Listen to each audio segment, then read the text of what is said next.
नमस्कार। अभी तक आप बिहार में सुनते आए हैं कौन जात हो। अब जब आप बिहार जाएंगे तो हो सकता है आपसे कोई पूछे कौन कोड बा, और अगर कोई आपसे ये पूछे कि आपका नंबर क्या है तो आप अपना मोबाइल नंबर बिल्कुल मत बताइएगा, क्योंकि हो सकता है कि वो आपसे आपकी जाति का नंबर पूछ रहे हों। जी, बिहार की सरकार एक नया प्रयास कर रही है, जातिगत सर्वे कर रही है और हर जाति को एक नंबर दिया गया है, यानी एक कोड। अब उस कोड के आधार पर आपकी जाति का परिचय होगा। हालांकि बिहार की सरकार उस सर्वे को जातिगत जनगणना का नाम दे रही है, तो इस पूरी परिस्थिति में कुछ बातें आपको समझना ज़रूरी है। पहली बात कि इस जातिगत जनगणना या जनगणना को लेकर संविधान क्या कहता है, क्या नियम कायदे हैं। दूसरी बात, क्या भारत को जातिगत जनगणना की ज़रूरत है। और तीसरी बात, अगर ये जनगणना की जाती है तो इसका लाभ किसको है और इसका डर किसको है। हम इन्हीं तीनों बिंदुओं पर आज आपसे चर्चा करेंगे। तो सबसे पहले हम शुरुआत करते हैं कि आखिर संविधान क्या कहता है। देखिए, राज्य सरकार जिस तरीके से बिहार की पिछले काफ़ी समय से इस कवायद में लगी है कि हम जातिगत जनगणना करेंगे, और जो भी लोग वहाँ सत्ता में बैठे हैं, चाहे वो नीतीश कुमार हो या उप मुख्यमंत्री तेजस्वी यादव की पार्टी आरजेडी हो, लगातार इस बात को लेकर के पूरे बिहार में एक माहौल बना रही है कि हम जातिगत जनगणना करेंगे। तो क्या किसी भी राज्य सरकार को ये अधिकार है कि वो जनगणना कर सके? तो सबसे पहले ज़रा संविधान को समझिए। अगर आपके पास संविधान की किताब हो तो आप उसको पलटिए, अगर नहीं हो तो मैं बताने की आपको कोशिश करता हूँ। संविधान में स्पष्ट तौर पर लिखा है कि क्या काम राज्य की सरकारें करेंगी या राज्य सरकारों के अधीन होंगी और क्या काम केंद्र की सरकार के अधीन होगी। जैसे मैं कुछ उदाहरण आपको देता हूँ, जैसे विदेश मामले हैं, जैसे सेना का मामला है, जैसे पोस्ट ऑफिस का मामला है। तो आप देखते होंगे कि बहुत सारी नौकरियों में केंद्र सरकार सीधे, जिसको हम केंद्रीय सर्विसेज कहते हैं, उसमें सीधे आती है। इसका मतलब ये है कि उन सारे काम में, उन सारी चीज़ों में दखलंदाजी राज्य सरकार की नहीं होगी। ठीक उसी तरीके से जनगणना भी है। जनगणना राज्य सरकारों के अधीन नहीं आता, ये उनके अधिकार क्षेत्र से बाहर की चीज़ है। आर्टिकल 246 में 7वीं अनुसूची में, यानी 7th शेड्यूल में स्पष्ट तौर पर लिखा है कि किसके अधिकार में क्या चीज़ें आती हैं, और उसके जब 69 नंबर पे आप पहुंचेंगे तो साफ साफ लिखा है सेंसस, यानी जो केंद्र सरकार के अधीन है, जिस पे राज्य सरकारों का कोई वर्चस्व नहीं है, कोई उनकी ज़बरदस्ती नहीं चलेगी, कोई वो काम नहीं कर सकते। तो फिर राज्य सरकारें किस तरीके से, किस आधार पर जातिगत जनगणना करती हैं? दरअसल वो जातिगत सर्वे करती हैं, और सर्वे कर कर उसको एक नाम देती है कि हमने जनगणना किया है। अब वो क्यों नहीं करती है और क्यों नहीं करना चाहिए, इस पर भी मैं आपसे थोड़ी देर में बात करूंगा। उसके बाद जब देश आज़ाद हुआ, तो देश आज़ाद होने के बाद 1948 में एक एक्ट बना, जनगणना एक्ट जिसको हम कहते हैं। आप उसको ऐसे समझिए कि चूँकि भारत में कितने लोग हैं, देश में कितने लोग हैं, किस परिदृश्य के लोग हैं, किस जाति के लोग हैं, किस धर्म के लोग हैं, इनको जानना भी देश की सत्ता में बैठे लोगों के लिए ज़रूरी था। तो उन्होंने एक एक्ट बनाया, सेंसस का जनगणना एक्ट बना, और उस एक्ट में स्पष्ट तौर पे लिखा है कि ये सारे काम जनगणना से जुड़े जितने हैं, सेंसस ऑफ इंडिया एक्ट है 1948 का, इसमें स्पष्ट तौर पे लिखा है कि इससे जुड़े सारे काम केंद्र सरकार के अधीन हैं। राज्य सरकारों को इसमें कोई दखलंदाजी का अधिकार नहीं है। तो संविधान ने भी स्पष्ट कर दिया, हमने एक एक्ट के जरिए भी कानून बनाकर देश ने स्पष्ट कर दिया।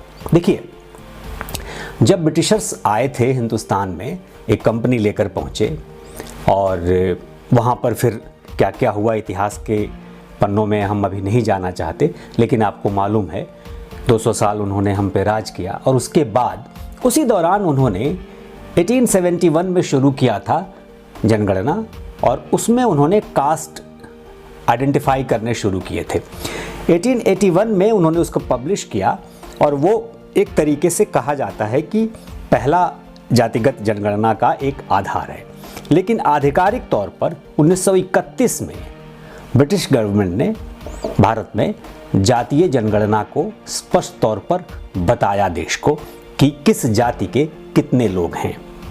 देखिए, ब्रिटिशर्स वहाँ तो बता के आ गए, लेकिन ब्रिटेन में वो अपने लिए इस तरीके का कोई सेंसस नहीं करते, क्योंकि हमारे हिंदुस्तान में जो सेंसस का आधार है वो मुख्य तौर पर ये है कि हम निचले पिछले दबे कुचले जाति के लोगों को, उस समुदाय के लोगों को हम लिफ्ट करके ऊपर ले आएं, बराबरी के अधिकार दें उनको, ताकि हम एक तो हमें आइडेंटिफाई कर पाएँ इस जनगणना से, और उसके बाद उनको हम एक अधिकार दें।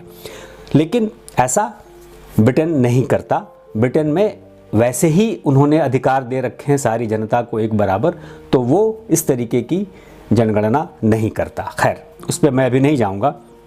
हालांकि मैं आपसे अभी ब्रिटेन में बैठ के ही आपसे रूबरू हो रहा हूं, तो इसलिए मैंने सोचा कि इसका जिक्र भी आपको हम कर दें।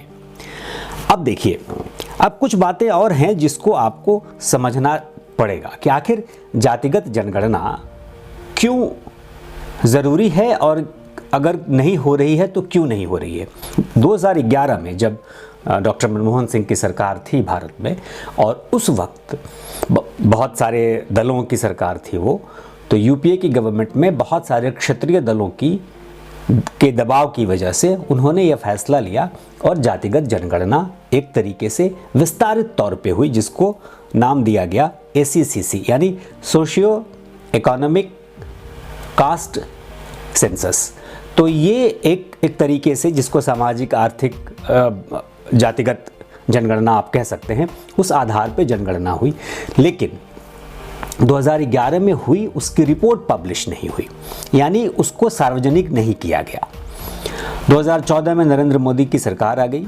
उसके बाद से भी बहुत बार इस बात का प्रयास किया गया, लेकिन सरकार ने स्पष्ट तौर पर कह दिया कि इस जनगणना में बहुत सारे खोट हैं और हम इसे सार्वजनिक करने के पक्ष में नहीं हैं। स्पष्ट तौर पे ये हो गया। 2011 के बाद 2021 में वो जनगणना होनी चाहिए थी, लेकिन 20 में कोविड आ गया, तो ये सारी परिस्थितियाँ धीरे धीरे डिले होती गई, और अभी केंद्र सरकार की तरफ से पूरी तैयारियों के साथ जनगणना का कोई अभी हाल फिलहाल चीज़ में नहीं दिख रहा कि जनगणना किस स्वरूप में होगी। लेकिन राज्य सरकारें बहुत राज्यों में जनगणना कराती रहीं, कर्नाटक में हुआ, महाराष्ट्र में हुआ, और वो सर्वे कराती रहीं और उसको जनगणना का नाम देती रही, क्योंकि जनगणना वो नहीं करा सकती। लेकिन उन जनगणना को कराने का, अगर मान लीजिए कि हम उसको मान लें, उस सर्वे को कराने का क्या आधार है और उसका क्या परिणाम है। अब कुछ आंकड़े मैं आपसे साथ शेयर करता हूँ, मैं फिर बिहार पे भी आऊँगा।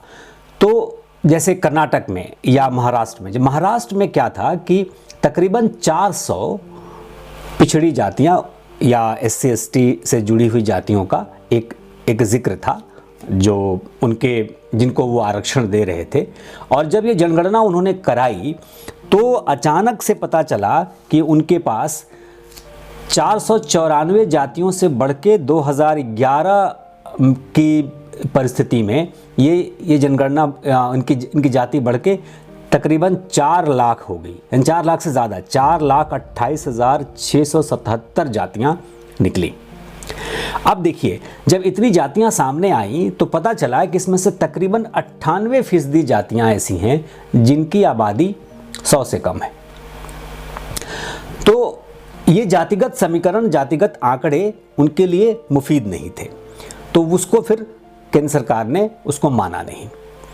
अब इसके 2-3 पहलू हैं कि क्या, पहले जैसे संविधान क्या कहता है हमने आपको बता दिया, क्या इसकी ज़रूरत है भारत को, और डर किसको है और लाभ किसको है।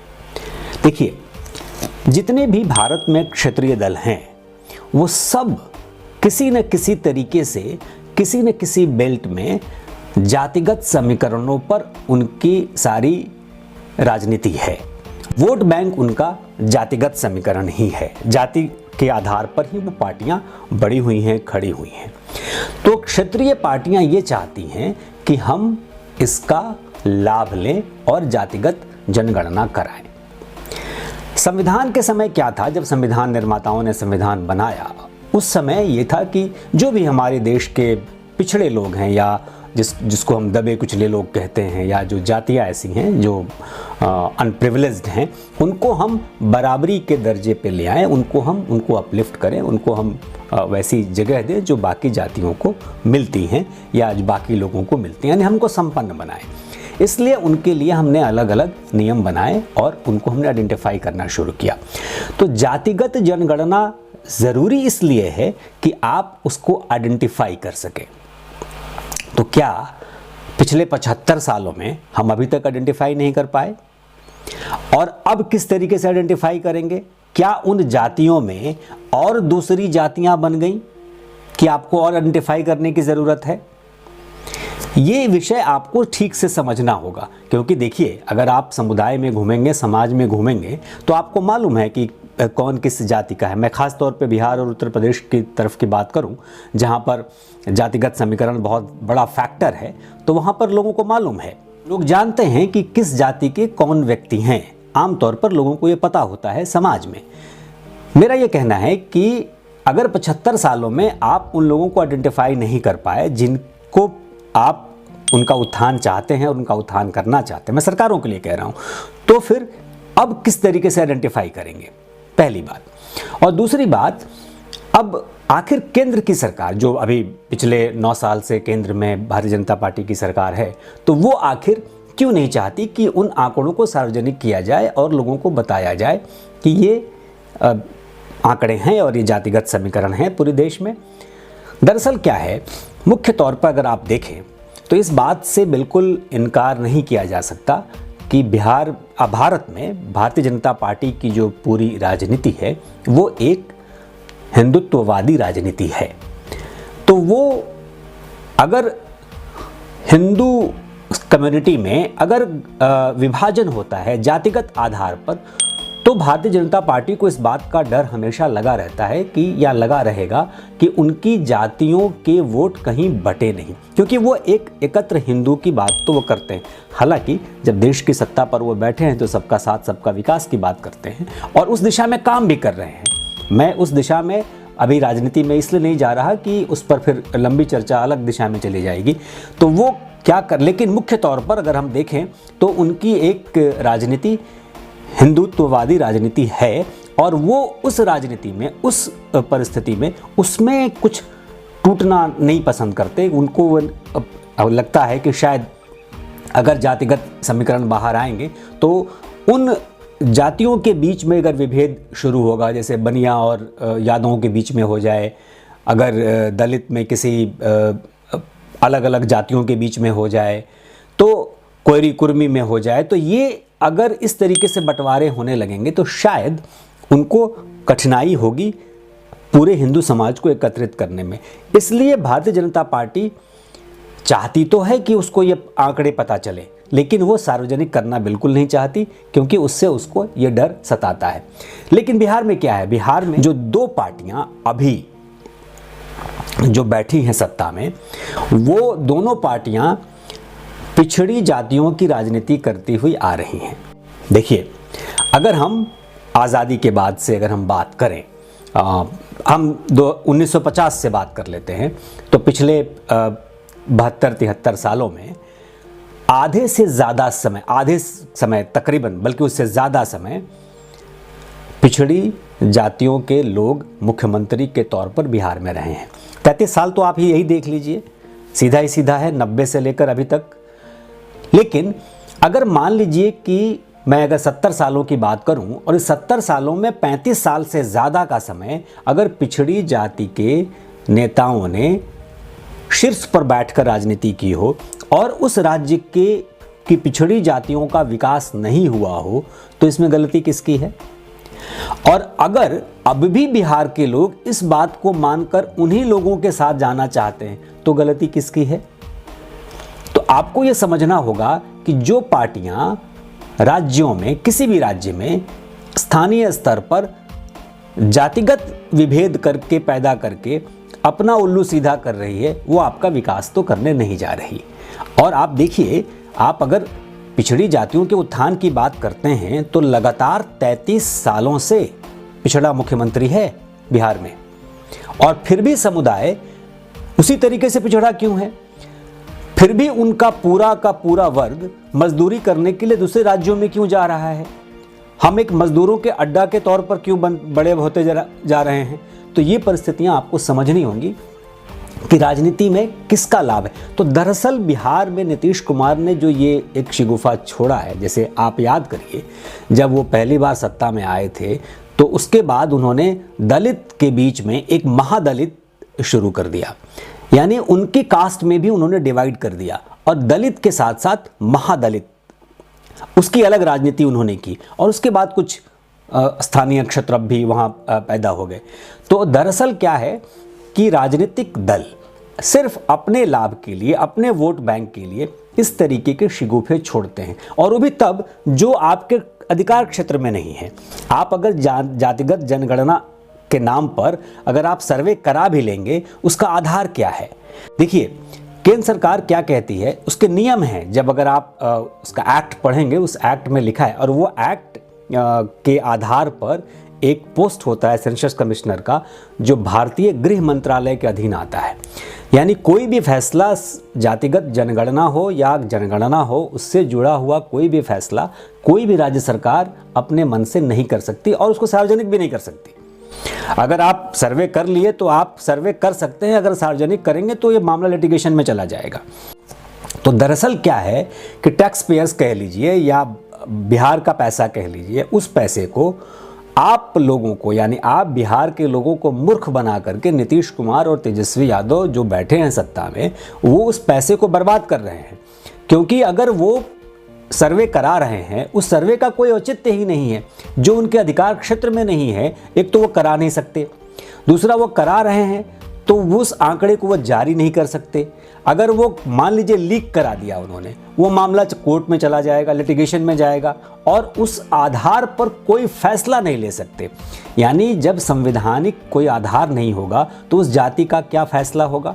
भाई आप इसीलिए करा रहे हैं ना कि जो वहाँ पर, मैं देखता हूँ सोशल मीडिया से लेकर मीडिया में तमाम लोग इस बात को करते हैं कि जिसका जितना वर्चस्व उसका उतना अधिकार।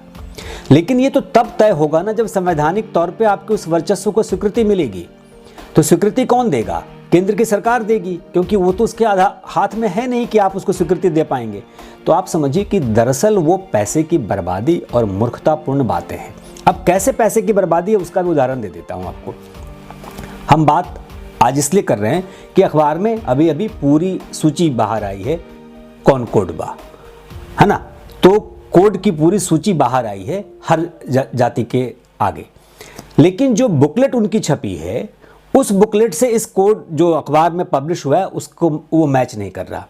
बिहार में खास तौर पे मैं जानता हूं और आप सब लोग जानते हैं कि बिहार में अखबारों को लेकर के बहुत लोग जागरूक हैं। आज की तारीख में भी अखबार बहुत लोग पढ़ते हैं, तो अखबारों में पढ़ के वो अपनी जाति का कोड नोट कर लेंगे।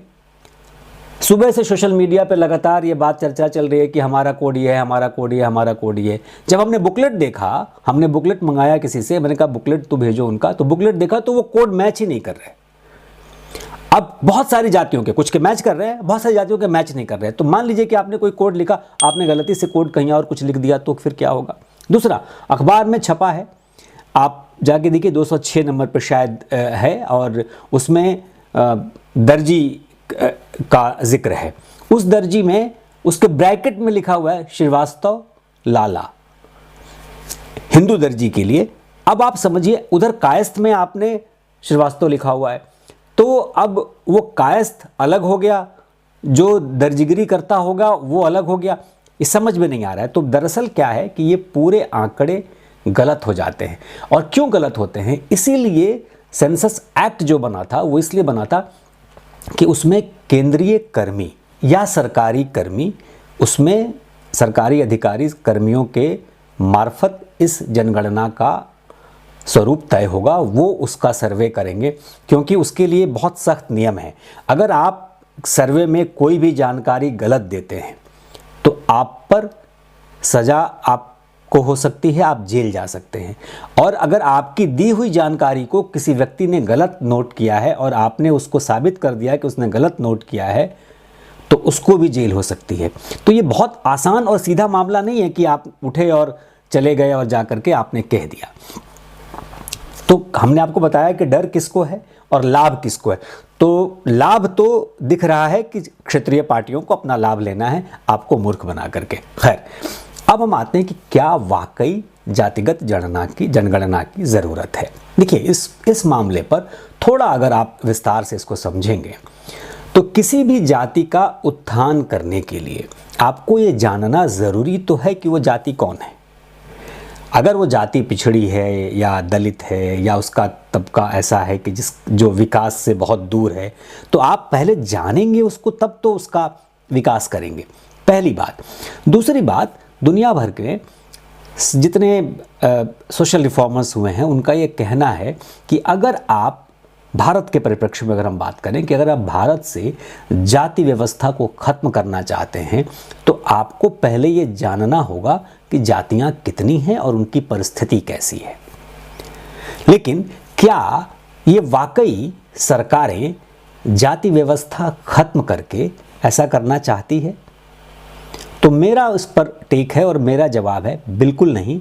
दरअसल ये आरक्षण की नीति को अलग अलग तरीके से अपने लाभ के लिए इस्तेमाल करते हुए, आपको मूर्ख बनाते हुए ये सारे कवायद करने के प्रयास हैं। आप कर लीजिए जातिगत जनगणना, निकलना कुछ नहीं है। कुछ जातियां और बन जाएंगी, कुछ दलित पिछड़ों की जातियां और बन जाएंगी, आरक्षण की बात कुछ और हो जाएगी और फिर जाकर के बात वहीं अटक जाएगी कि संविधान के हिसाब से आप 50% से ज़्यादा आरक्षण नहीं दे सकते। फिर क्या होगा? फिर आपको EWS का रास्ता अख्तियार करना पड़ेगा, दूसरा कोई उपाय नहीं है। फिर कैसे चलेगा? फिर अब आप लड़ाई लड़ते रहिए, आप यहाँ की राजनीति वहाँ लेके जाइए, वहाँ की राजनीति यहाँ लेकर आइए, नतीजा कुछ नहीं निकलना। तो आपसे जब कोई पूछे कौन कोड बा, क्या नंबर है, तो सतर्क हो जाइए, क्योंकि ये आपको मूर्ख बनाने की कवायद है। नमस्कार।